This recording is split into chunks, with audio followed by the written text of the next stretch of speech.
bavandimwe, bene data bakundwa muri Kristo Yesu, amahoro y'Imana abe muri mwe.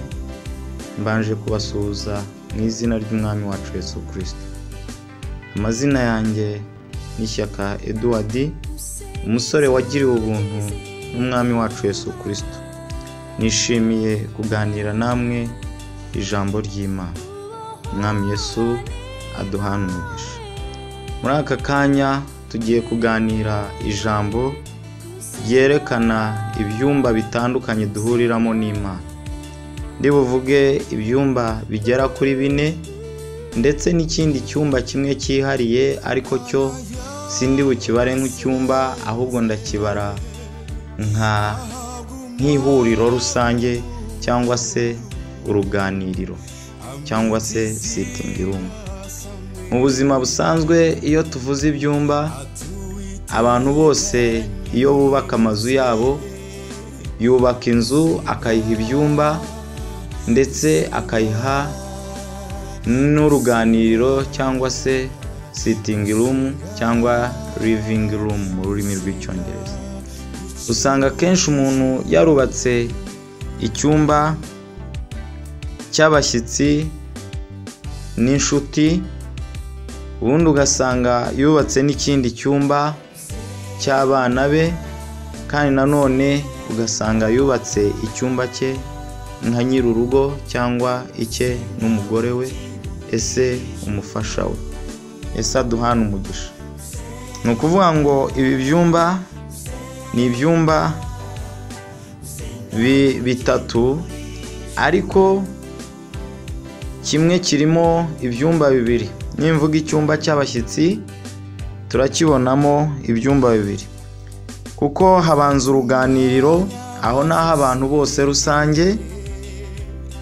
Hakaza icyumba cya 4 aricyo cyumba cy'abana b'Imana, ariko ni nacyo dutangiriraho ubusabane bw'abantu n'Imana. Hakaza icyumba cya 3 aricyo cy'inshuti, kandi nanone tukagisangamo icyumba cy'inshuti z'inkoramutima. Ni ukuvuga ngo hari icyumba cy'inshuti hakabaho n'inkoramutima. Ni icyumba kimwe ariko kirimo ibyiciro 2.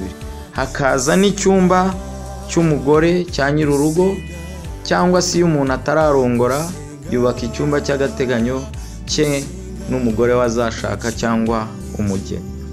Ibyo mbabwira niko bimeze no mu bwami bw'Imana. Mu nzu y'Imana harimo ibyumba bitandukanye nshingiye ku mibanire y'abantu n'Imana. Niyo mpamvu nzanye urwo rugero.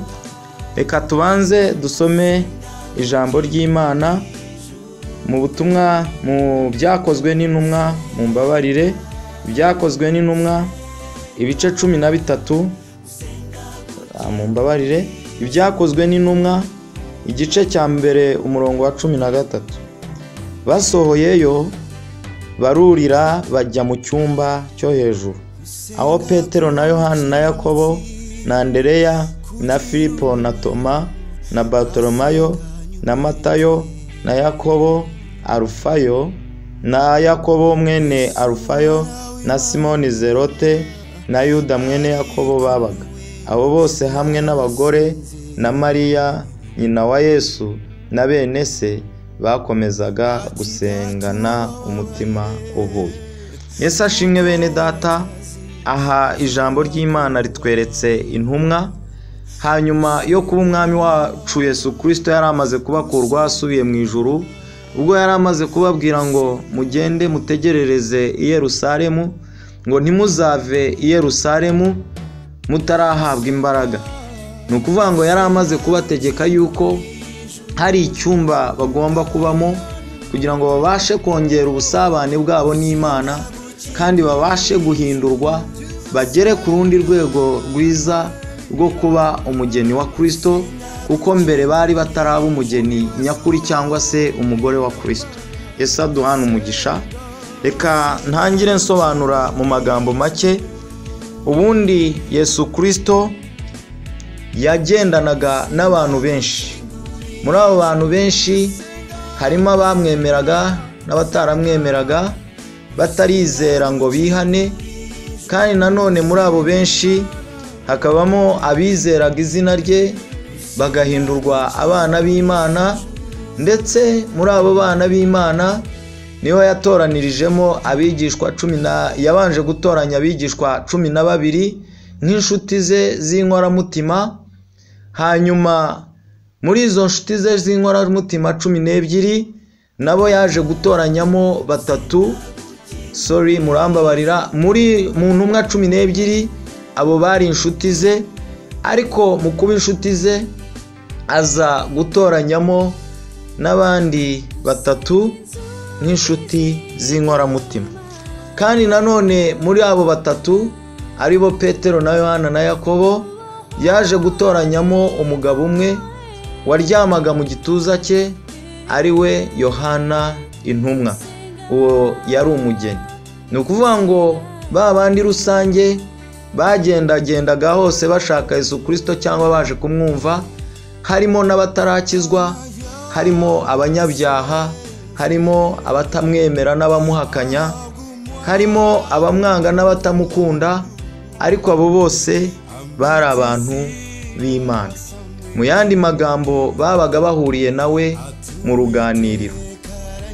Hanyuma ariko muri abo akagiramo n'abigishwa, abamwizeye, kuko iyo usomye ijambo ry'Imana ritwereka yuko hari abigishwa be 70 cyangwa se 78.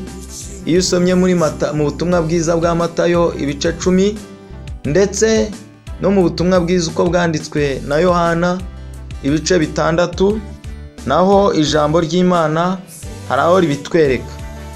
Ariko muri abo bose yaje kongera atoranyamo abo bari abana b'Imana kuko bamwizeye, yaje kongera atoranyamo abandi 12 arizo nshuti ze zo yahishuriraga amabanga, kandi nabo akuramo ba bandi 3 yazamukanaga nabo umusozi, abandi 9 bagasigara biryamiye. Ndetse no muri abo 3 havamo umwe waryamaga mu gituza cye, ari we ugereranywa n'umugore wa Kristo cyangwa n'umugeni wa Kristo. Ese aduhana umugisha. Reka dusome ijambo ry'Imana. Turahera ku bantu b'Imana. Abantu b'Imana turasoma mu butumwa bwiza uko bwanditswe na Yohana ibice 6 umurongo wa 24. Reka dusome. Aravuga ngo, nuko abo bantu babonye ko Yesu n'abigishwa be badahari, bikira muri ayo mato ubwabo bajya i Kaperinawumu kumushakirayo. Bamubonye hakurya y'inyanja baramubaza bati, mwigisha, waje hano ryari? Yesu arabasubiza ati, ni ukuri ndababwira yuko ibimenyetso mwabonye atari byo bituma mushaka, ahubwo ni ya mitsima mwariye mugahaga. Abo bari abantu b'Imana.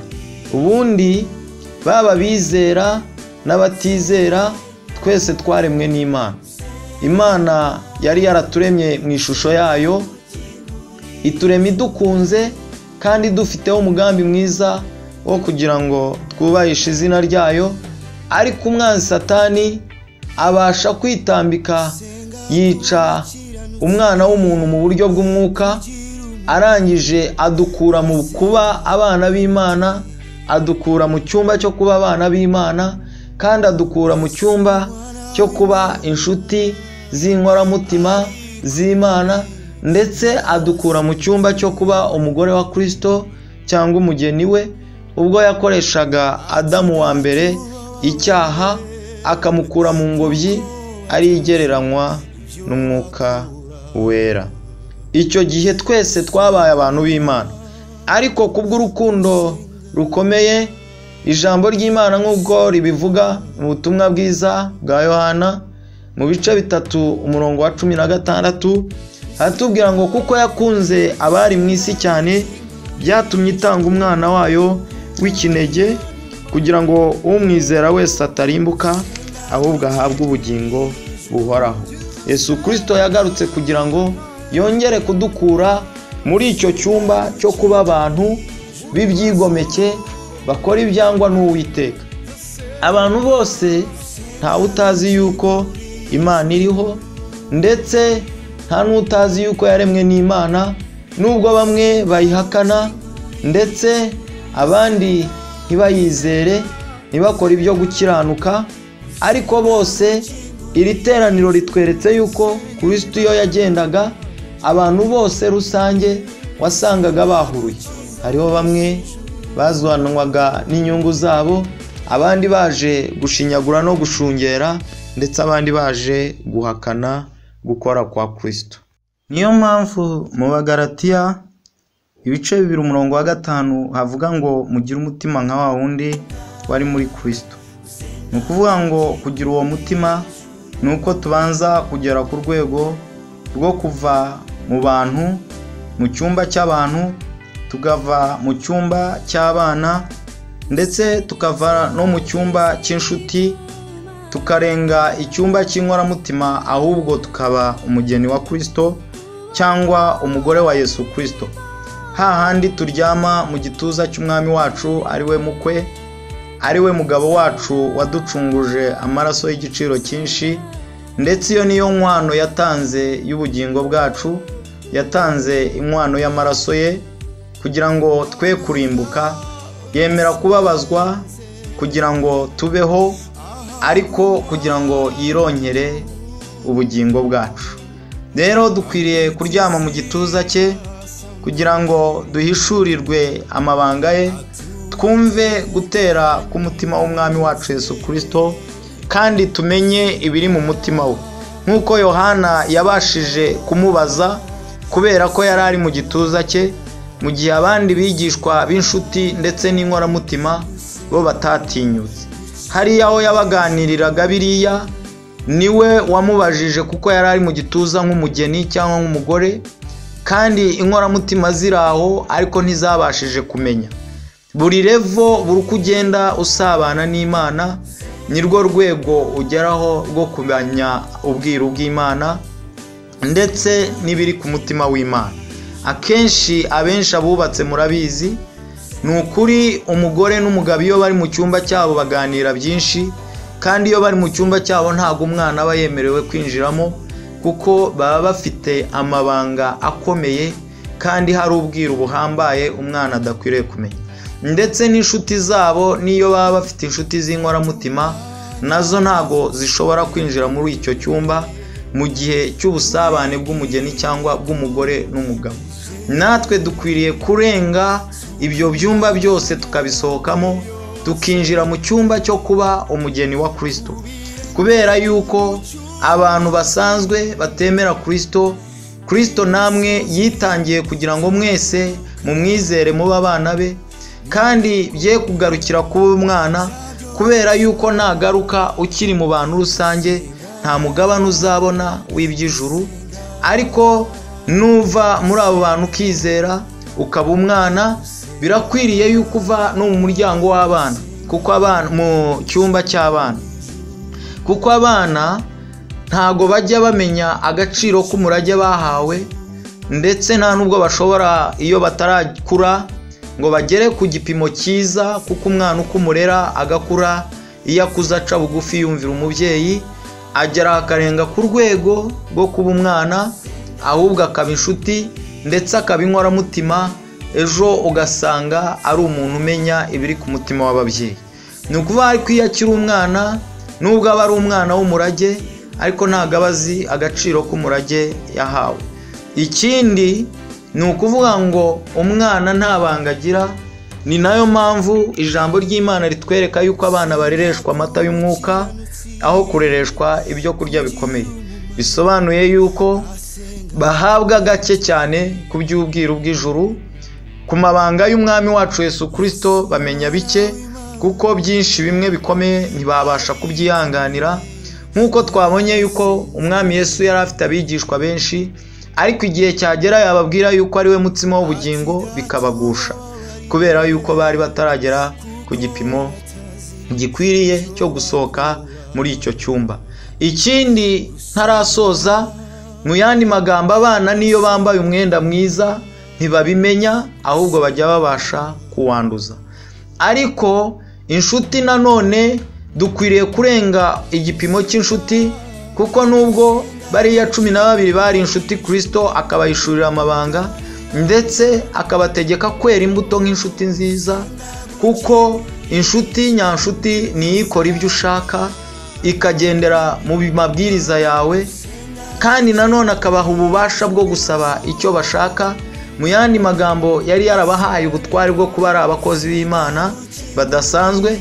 Ariko nanone ndetse n'inshuti z'inkoramutima zavuye muri izo nshuti, nubwo nabo bahawe kumenya ubwiru bw'Imana mu buryo bweruye, ariko inshuti hari aho zigera zikakwihakana, kubera yuko tureba neza yuko mu gihe Kristo bari baje kumufata, haburaho gato kugira ngo ibyanditswe kuri we bisohore, abashe gucungura umwana w'umuntu ubwo bendaga kumuciraho iteka ryo kubambwa ku musaraba Igorogota nk'ikivume, kugira ngo atange inkwano yanjye nawe ariyo maraso ye, tubashe kuwinjira mu cyumba cyo kuba abageni. Icyo gihe tubona yuko inshuti ze babandi 9 na babandi 3 bose hamwe bakaba 12 arizo nkoramutima ze, ndetse n'umwe waryamaga mu gituza ariko ataragera ku gipimo gikwiriye, baramwihakanye. Inshuti zishobora kukwihakana, zishobora kwihakana umwami Yesu. Dusohoke mu cyumba cyo kuba inshuti, dusohoke mu cyumba cyo kuba inkoramutima za Kristo, ahubwo twinjire mu cyumba cyo kuba abageni bashyitse ba Kristo. Kubera yuko nawe mu rugo rwawe hari ibyo utaganira ufite abashyitsi n'abantu basanzwe, kubera yuko muri abo bose haba harimo abanzi n'abakunzi, abakwemera n'abatakwemera. Ariko igihe iyo kigeze ukabaheza, ujya ushobora kumena amabanga amwe n'amwe, hari abana bawe ndetse n'inshuti zawe ndetse n'inshuti z'inkoramutima. Hakabaho n'igihe umena andi mabanga hari n'umugore, kandi nanone igihe cyagera, kuko uba ureba abana badafite ubushobozi bwo kuba babika amabanga amwe n'amwe, ukabaheza bitewe n'uko baba bataragera ku gipimo cyiza cyo kuba basohoka mu cyumba cy'ubwana, bagikora icy'ubwana, bataramenya n'agaciro k'ibyo babwira, ukabaheza ugasigaza ba bandi binjiye mu cyumba cy'inshuti ndetse n'inkoramutima. Ndetse n'inshuti nk'uko Kristo yajyaga avugira mu migani iyo yabaga ari muri rusange, mu bantu rusange, ndetse akongera akavugira mu migani ari mu bigishwa be rwose rusange, abana b'Imana bamwizeye bakamwemera ntibabisobanukirwe, ariko yaba ari kumwe n'inshuti ze ari bo bigishwa 12, akababwira ubwiru bw'Imana, akabasobanurira ya magambo yavugiye mu migani icyo asobanuye. Kuko arababwira ati, mwebweho mwahawe kumenya ubwiru bw'Imana. Ubwo bari bamubajije icyo yasobanuraga avugira mu migani, bamubaza impamvu yigishiriza mu migani, ariko abandi bo ngo bari barahawe kubyumva ntibabimenye, no kubireba ntibabisobanukirwe. Ariko nanone hari aho ugera nawe uri kumwe n'abo bantu n'inshuti, ukaziyeza ugasigaza ya nshuti yawe y'inkoramutima ndetse n'umugore wawe. Byaba na ngombwa icyo cyumba nacyo ukagisohokamo, ukabaheza bose, ugasigarana n'umugore wawe mu gihe muri mu cyumba cyanyu. Nukuri iyo muri mu cyumba cyanyu, yaba umwana ntaba yemerewe kuhinjira, yaba umugabo inkoramutima z'urugo n'inshuti ntibaba bemerewe kuhinjira, ariko umugore aba yemerewe kuryama mu gituza cyawe nk'uko Yohana yakiryamagamo, ndetse akabasha kumenya byinshi biri ku mutima wawe, kandi nawe ukamuhishurira byinshi biri ku mutima wawe. Umutima wawe uba uterera mu we, n'umutima we uterera mu wawe. Natwe niko dukwiriye kwinjira mu cyumba cyo kuba abageni ba Kristo, ndetse tukaba abageni bashyitse b'umwami Yesu, nk'uko twabisomye mu ijambo ry'Imana. Impamvu umugeni ahora yiteguye, ikindi umugeni ntarambirwa, ahubwo amanywa nijoro aba ategereje umunsi w'ubukwe, kandi ikindi ajya arinda umwambaro we neza, kuko aba azi ko ubukwe bwegereje, ndetse buri munsi aba atekereza ku bijyanye n'umukwe. Kandi ni nk'uko umugabo n'umugore uko byaba bimeze kose ntago mushobora kubura umwanya wo gusabana haba amanywa cyangwa nijoro.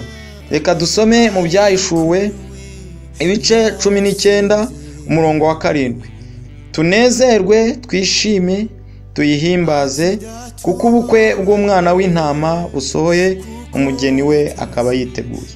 Ni ukuvuga ngo abana icyambere kirera ibishya kuko baba bakirangajwe n'iby'ubwana bwabo, ikindi bo baba bataragira ibyiringiro by'ubukwe kuko baba bareba bakiri abana bumva yuko bishyize kera, ariko uwageze ku gipimo cy'ubugeni ahora yiteguye yirimbisha isaha ku yindi abizi yuko igihe cyegereje. Hano tubonye neza yuko umugeni wa Kristo yamaze kurimbishwa. Nshuti yanjye ndagusabye ngo ube muri abo bari mu cyumba cy'ubugeni cyangwa cy'umugore wa Kristo. Reka twongere dusome irindi jambo riri mu Byahishuwe ibice 21 umurongo waho wa 9. Haza umwe wo muri ba bamarayika 7 bari bafite za nzabya ndwi zuzuye ibyago 7, avugana nanjye arambwira ati ngwino nkwereke umugeni, umugore w'umwana w'intama w'Imana. Nshuti yanjye bisobanuye yuko ubu ngubu Umwuka Wera arimo arategura umugeni wa Kristo, arimo aramurimbisha. Va muri ibyo byumba byose wari urimo, utera intambwe winjire mu cyumba cyo kuba umugeni wa Kristo, uca bugufi witunganya kandi witegura, ukora ibinezeza umwami Yesu, ushaka mu maso h'Imana, wiyeza utarambirwa, wizera, wihangana kandi wirinda ndetse wihanganira imibabaro yose, kuko umuntu iyo abizi ko afite ubukwe agerageza gukora uko ashoboye akihanganira ibyo ahura nabyo, ariko kugira ngo abone wa munsi w'ubukwe usohoye. Reka twongere dusome mu Byahishuwe nsoza ibice 22 umurongo waho wa 17. Yesu aduhana umugisha. Haravuga ngo umwuka n'umugeni barahamagara bati ngwino, kandi uwumva nahamagara ati ngwino, kandi ufite inyota naze, ushaka ajyana amazi y'ubugingo ku buntu. Ni ukuvuga ngo ayo mazi y'ubugingo nta handi wayabonera utaragera ku rwego rwo kuba umugeni. Nk'uko kandi nanone umugeni ahora yiteguye kuza kumukwe, ndetse nta n'ikindi kiba kiri mu bitekerezo bye, mu myumvire ye, mu migendere ye n'imikorere ye aba yitwararika, kuko aba ategereje kuza kumukwe kandi yirinda ko umukwe yaza agasanga atariteguye.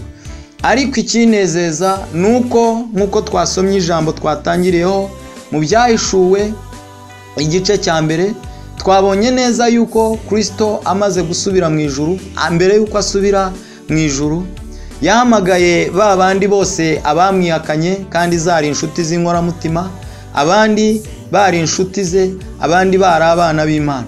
Arangije arababwira ati mugende mujye i Yerusalemu, ntimuzave i Yerusalemu, mutegererezeyo. Abategeka kugenda bakagira ikindi cyumba bajyamo, bagategereza bihanganye bashaka mu maso y'Imana kugira ngo bakingurirwe umuryango wo kuba abageni nyakuri.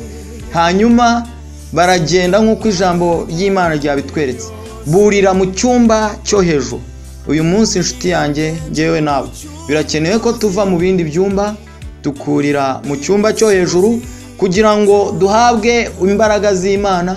Bageze mu cyumba cyo hejuru ngo bategereje basenga amanywa nijoro, basaba kuba abageni ba Kristo, kuryama mu gituza cy'umugabo wabo wabacunguje amaraso y'igiciro cyinshi. Igihe kigeze tubona neza yuko bakinguriwe umuryango wo kwinjira mu cyumba cy'ubugeni, barangije bose bakurwa muri bya byumba barimo, bahabwa imbaraga nshya, ngo ibirimi by'umuriro bigaragarira ku mitwe yabo. Baba abageni nyakuri, bahishurirwa ubwiru bw'Imana, bamenya gutera k'umutima w'Imana, bamenya ibyo Imana ishaka, n'ibyo ibashakaho. Barangije baba abageni nyakuri, baritegura, bitegura umunsi w'ubukwe, barasohoka bajya guteguza n'abandi umunsi w'ubukwe bw'umwana w'intama w'Imana. Uyu munsi ni wowe nanjye kugira ngo tujye mu cyumba cyo hejuru, twinginge Imana idukingurire icyumba cyo kuba abageni nyakuri, hanyuma nitumara gukingurirwa tukinjira, tumenye ubwiru bw'Imana, dusohokane imbaraga z'Imana, umutima wa Kristo uri muri twe nk'uko twabibonye mu Bagalatiya ibice 2:5. Hanyuma natwe duteguze ibihugu n'amahanga n'isi n'abayirimo kugira ngo tubabwire iby'ubukwe bw'umwana w'intama bumaze gutegurwa. Dore umwami Yesu araza vuba, aje gutwara itorero ridafite ikizinga niba ari ryari ryo ryose. Inshuti yanjye, va mu byumba ibyo ari byo byose wari urimo, winjire mu cyumba cyo kuba umugeni wa Kristo, kandi utegure n'abandi kugira ngo nabo baba abageni bashyitse bakwiriye. Ndabakunda. Shalom. Ariko nk'uko bari muri icyo cyumba cyo kutemera Imana no kutamenya Imana, bakaba bitwa abantu b'Imana kuko bose ari ibiremwa by'Imana, hariho bake bemeye kuba abana b'Imana. N'uyu munsi niko biri, twese twagiriwe ubuntu. Reka dusome icyumba cyo kuba abana b'Imana icyo ari cyo mu butumwa bwiza uko bwanditswe na Yohana, igice cya 1 umurongo wa 12. Icyakora abamwemeye bose bakizera izina rye, yabaye ubushobozi bwo kuba abana b'Imana. Abo ntibabyawe n'amaraso cyangwa n'ubushake bw'umuntu bw'umubiri cyangwa n'ubushake bw'umugabo, ahubwo babyawe n'Imana. Ni ukuvuga ngo iyo uteye intambwe ukizera Yesu Kristo, ukatuza akanwa kawe, ukizeza umutima wawe, uba umaze kuva mu cyumba cyo kuba umuntu w'Imana, ahubwo winjiye mu cyumba cyo kuba umwana w'Imana. Nawe ukahabwa isezerano ryo kuba wejejwe n'amaraso ya Kristo, ugashyirwaho ikimenyetso cy'umwuka wera iyo umaze kuvuka ubwa kabiri, ariko kubatizwa. Ni ukuvuga ngo buri wese yavutse mu mubiri, ariko biba bisabwa ko twizera Kristo, twamara kubatizwa tukaba tuvutse ubwa kabiri mu muryango w'abera, tukasangwa, tukagaragarira mu cyumba cyo kuba abana b'Imana. Twava kuri icyo cya gatatu tukajya ku nshuti. Inshuti nababwiye ko zirimo ibyiciro bibiri, hari inshuti hakaba n'inshuti z'inkoramutima. Icya gatatu ni inshuti, nabisobanuye mpereye inyuma. Turasoma mu butumwa bwiza uko bwanditswe na Yohana, ibice 15 umurongo guhera ku wa 14 kugeza ku wa 17. Reka dusome. Muri inshuti zanjye nimukora ibyo mbategeka. Sinyibita abagaragu, kuko umugaragu atazi ibyo shebuja akora, ahubwo mbise inshuti, kuko ibyo numvise kuri data byose mbibamenyesheje. Simwe mwantoranije, ahubwo ni njye wabatoranije, kandi mbashyiriraho kugira ngo mugende mwere imbuto, imbuto zanyu zigumeho, kugira ngo icyo muzasaba data cyose mu izina ryanjye akibahe. Ibyo mbibategekeye kugira ngo mukundane. Yesu aduhana umugisha. Icyo ni icyumba cy'inshuti, ariko sindavuga ku nshuti y'inkoramutima. Nababwiye yuko umuntu iyo yubaka inzu ye agenda yishyiramo ibyumba, hakabaho icyumba, hakabaho uruganiriro rusange, yaba umukunzi cyangwa umwanzi yakugenderera ukamwakira. Ariko hakabaho n'icyumba cy'abana umuntu wese adashobora kwinjiramo, ndetse hakabaho n'icyumba cy'inshuti cyangwa se cy'abashyitsi, ariko ari inshuti. ndetse icyo cyumba ucyakiriramo inshuti zisanzwe, hakaba n'igihe haje inkoramutima nazo ukagira ikindi cyumba uzishyiramo kuko ari inkoramutima zawe. Icyo cyumba tubonye neza yuko muri icyo cyumba umuntu uri muri icyo cyumba iyo avuye mu cyumba cyo kuba umwana hari ibyo ategekwa na Kristo. Icya mbere kigaragaza icyumba urimo ko ari icy'ubushuti ni uko ugomba gukora ibyo umwami Yesu ashaka. Icya kabiri, ntabwo uba ukiri umugaragu kuko umugaragu atamenya ibyo shebuja akora, ahubwo iyo wabaye inshuti Kristo aguhishurira amabanga. Ni nk'uko twese tugira inshuti mu buzima bwacu bwa buri munsi, ugasanga tuzihishurira amabanga ari ku mitima yacu. Ikindi cyo yasabye inshuti ze, iyo uri inshuti ya Kristo, icya mbere ni uko atari wowe wamutoranije ngo abe inshuti ye, ahubwo ni urukundo rukomeye rwatumye aguhindura inshuti. Ni ubuntu yakugiriye, ni ubuntu yangiriye, kandi bikagaragarira yuko hari itegeko yaduhaye ritugaragariza ko twaba inshuti ze. Iyo uri mu cyumba cya Kristo, icya mbere kikugaragaza navuze icya mbere ko ari ugukora ibyo ategetse cyangwa ibyo ashaka. Icya kabiri ni uko ubwe aduhishurira amabanga cyangwa se ubwiru bw'ijuru. Icya gatatu ni uko twera imbuto zikwiriye abihannye cyangwa se zo yadutegetse kwera. Ikindi ni uko iyo turi muri icyo cyumba duhabwa ubushobozi bwo kuba twasaba, kuko nawe mu buzima busanzwe nta kintu inshuti yawe yagusaba ngo ukiyime. Yesu aduhana umugisha. Kandi ngo ibyo iyo turi muri icyo cyumba tugaragazwa n'urukundo ruri hagati muri twe. Ariko hakabaho n'icyumba cy'inkoramutima. Icyo cyumba cy'inkoramutima reka dusome, turagisanga mu butumwa bwiza uko bwanditswe na Mariko, ibice 9 umurongo wa mbere kugeza ku wa 4. Reka dusome.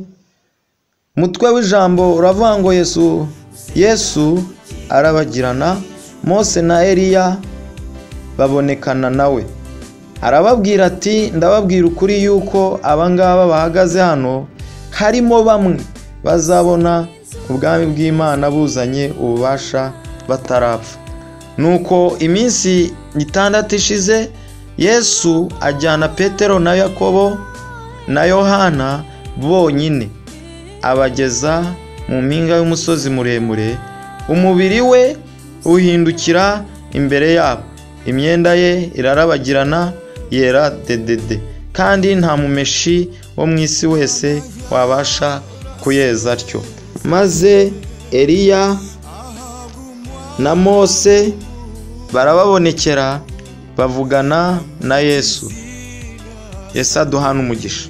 Ahangaha tubonye yuko muri za nshuti zose, ariko nanone habayemo batatu nyuma y'igihe kirekire cyangwa iminsi 6 yari ishize. Icya mbere yaravuze ngo muri aba bose bari hano harimo bamwe, si ukuvuga ngo ni bose, nubwo bose bari inshuti ze, ariko harimo bamwe bagomba kuba inkoramutima. Arangije atoranyamo batatu, ariwe Petero na Yohana na Yakobo, abazamura mu kindi cyumba ku wundi musozi, abashyira mu rundi rwego rwo kumenya ubwiza bwe abandi batamenye. Ndibuze kubisobanura neza nyuma. Arangije arabiyereka, abereka ububasha bw'ijuru ubwo Eliya yaraje ndetse na Mose. Kristo ngo yambara ubwiza, ishusho y'ubwiza n'icyubahiro no kurabagirana kwinshi, ariyo shusho ye nyakuri. Ni ukuri babandi 9 nubwo bari inshuti ze basigaye, ariko ntibigeze bamenya ubwiza bwe bakiri kumwe nawe, kubera ko bari mu cyumba cy'ubushuti gusa. Hari amabanga amwe bamenyaga ariko andi ntibayamenye. Ariko abinjijwe mu cyumba cyo kuba inkoramutima hanyuma y'iminsi 6 bageragezwa, bamaze kugaragara ko bacishije bugufi no gushaka Imana ndetse no kuyubaha. Imana ibatoranyiriza kugira ngo Kristo abiyereke bakiri kumwe nawe. Abandi ntibigeze babona ubwiza bwe. Ndetse Eliya yaraje gukora ihererekanyabubasha ry'ubuhanuzi, na Mose nawe azaje gukora ihererekanyabubasha ry'amategeko. Mu yandi magambo ni ukuvuga ngo bari baje gutanga ubushobozi cyangwa se kwegurirwa ubushobozi Kristo, kuko ari we wagombaga gusohoza amategeko n'ibyahanuwe. Eliya yarahagarariye abahanuzi ndetse Mose ahagarariye amategeko. Ni ukuvuga ngo byagaragazaga yuko Kristo aje kuzuza amategeko n'ubuhanuzi. Ariko abo batatu b'inkoramutima nibo babashije kubona ububasha n'ubushobozi umwami Yesu yari afite, ndetse n'ubwiza n'icyubahiro cye, kuko bari binjijwe mu cyumba cy'inkoramutima. Noneho reka dusome urwego rw'umugeni cyangwa se icyumba cy'umugeni cyangwa umugore wa Kristo. Turasoma mu butumwa bwiza uko bwanditswe na Yohana, ibice 13, umurongo guhera ku wa 22 kugeza ku wa 25. Reka dusome bene data. Ngo abigishwa bararebana kuko batari bazi uwavuze uwo ari we. Hariho umwe mu bigishwa be wari wiseguye igituza cya Yesu bafungura. Uwo ni wa wundi Yesu yakundaga. Simoni Petero aramurembuza, aramubaza ati umubaze uwavuze uwo ari we. Uwo ahengamira inyuma aho yari ari mu gituza cya Yesu, aramubaza ati databuja ninde? Reka dusome n'uwa 26. Yesu aramusubiza ati uwo ndi bukoreze inogo nkayimuha ni uwo. Nuko akojeje inogo arayenda ayiha Yuda Isikariota mwene Simoni. Mu yandi magambo, wibuke muri batatu b'inkoramutima ariko hongeye kubonekamo umwe winjiye mu cyumba gihagararira umugeni. Ubundi umugore cyangwa umugore w'umugabo niwe wemereye kuryama mu gituza cye, kandi n'umugeni aba afite ibyiringiro byo kuzaryama mu gituza cye, ndetse rwa rukundo aba afitiye umukwe cyangwa se umukuru urukundo aba afitiye umugeni we, n'ubundi umutima w'umwe ubuterera mu wundi. Mu yandi magambo, muri ba bandi batatu hongeye kuvamo umwe winjiye mu cyumba cy'ubugeni. Yesu aduhana umugisha.